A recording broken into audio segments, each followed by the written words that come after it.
Welcome and thank you for joining us. This short video will walk you through the purpose of the pre-training survey and explain some common misconceptions about restorative practices. We'll go through each question, address the myths behind them, and provide the correct answers with explanations. Before we begin, it's important to understand why restorative practices are so valuable compared to purely punitive systems. Research has shown that traditional, punishment-focused approaches often fail to address the root causes of behavior. In fact, punitive systems can sometimes create more harm than the behavior they aim to correct, leading to higher rates of student disengagement, increased suspensions, and even more behavioral issues down the road. On the other hand, data supports the effectiveness of restorative practices when implemented properly.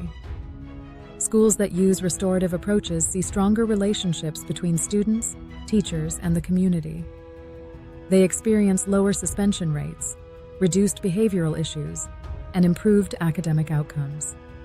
Restorative practices help students understand the impact of their actions and encourage them to repair the harm caused, creating lasting, positive change. Now let's dive into the quiz. Myth: restorative practices are a one-size-fits-all approach that forces everyone to follow the same rules. Answer: false. This myth suggests that restorative practices impose rigid rules on everyone, but that's not the case. Restorative practices are flexible and adaptable, designed to meet the specific needs of your school and stakeholders. You'll be building a system based on your unique input and values. Myth: restorative practices replace suspensions and reduce accountability for student behavior. Answer: false.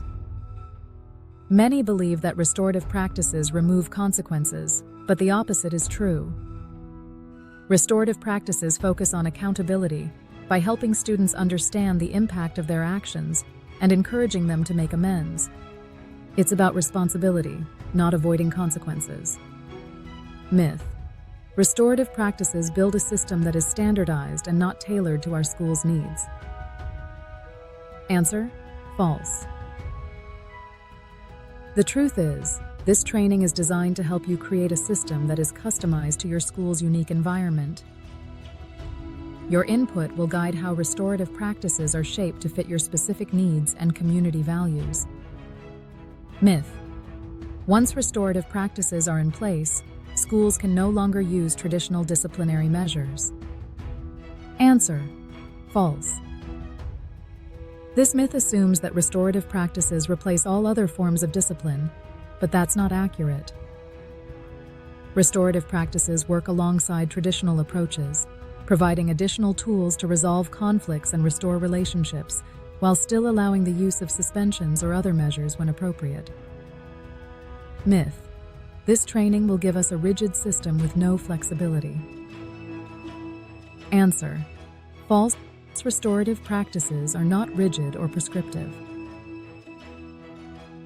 This training is about helping you create a system that works for your school's specific needs, allowing you the flexibility to adjust and adapt it over time.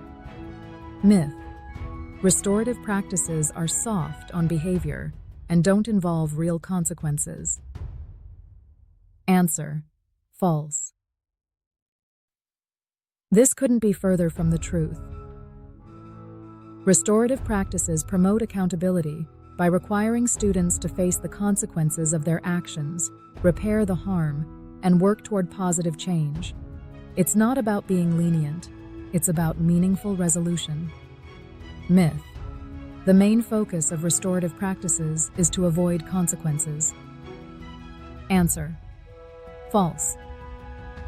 The primary goal of restorative practices is to promote accountability, repair relationships, and foster a positive school climate.